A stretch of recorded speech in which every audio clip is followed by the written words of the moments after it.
There are several criticisms of Proposition 1. Among them, it's too expensive. It's not appropriate or fair to pair rail and roadways together in one proposition. That rail route is not the best option, and an alternative corridor such as Guadalupe-Lamar would better serve Austinites. And the actual proposition language is confusing. How do you respond to those criticisms? Randall Stevens first. Don't get me wrong, I like rail. I believe rail needs to start at this point. If we were to invest these sums in a rail system in Austin, with our level of population density, it needs to start at the edge or outside the city, be a hybrid system that provides urban service and commuter service. If it doesn't take roads off the highways, the commuter freeways, or the state highways entering the city, then I think the council's underestimated the amount of frustration people out in Circle C, Avery Ranch, up the Palmer corridor, and out on 290 are having. And they expected these things to be fixed a long time ago, and I'll focus on that. I'll lobby for that. I'll be down at the State House. I'll be there in January. And if I had to throw up a symbolic toll booth around the State House, I'd do it just to get their attention to the issue of mobility funding. And it needs to be done by the RMAs, and a greater regional economy has to play a part in it. Time is up. Sheryl Cole. To the question of it being too expensive, I fully recognize that Austinites are concerned about affordability, but they're also concerned about traffic. So we have to address or give them an option of how to deal with that. The bond proposal contemplates $600 million for rail and $400 million for roads.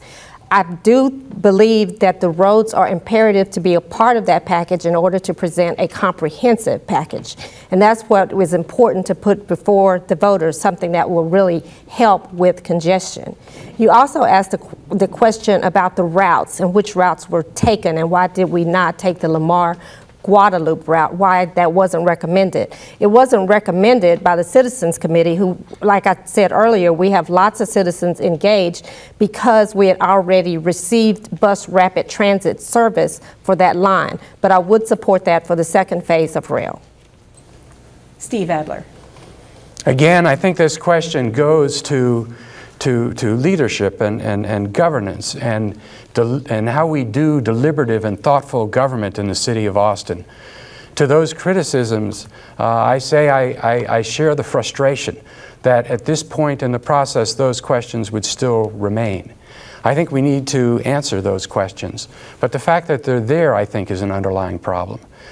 My response to the criticisms is the ones I gave before. I think that we will be better off if this bond proposal passes than if it doesn't pass, because I think that there are things that we can do next year.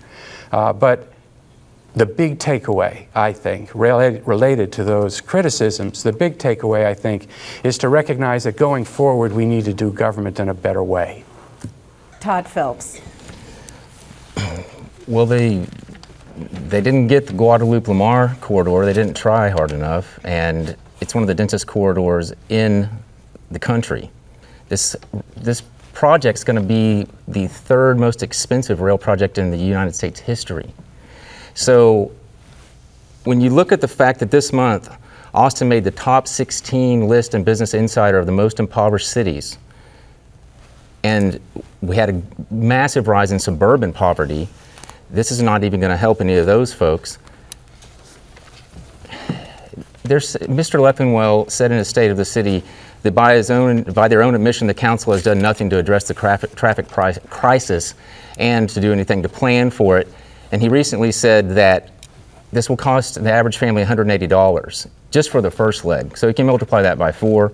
If you just the 180 at 7%, 15 years is in $5,000 range. I mean, we really want to take that type of money away from Austin families as they are being pushed out of our city. I don't think so.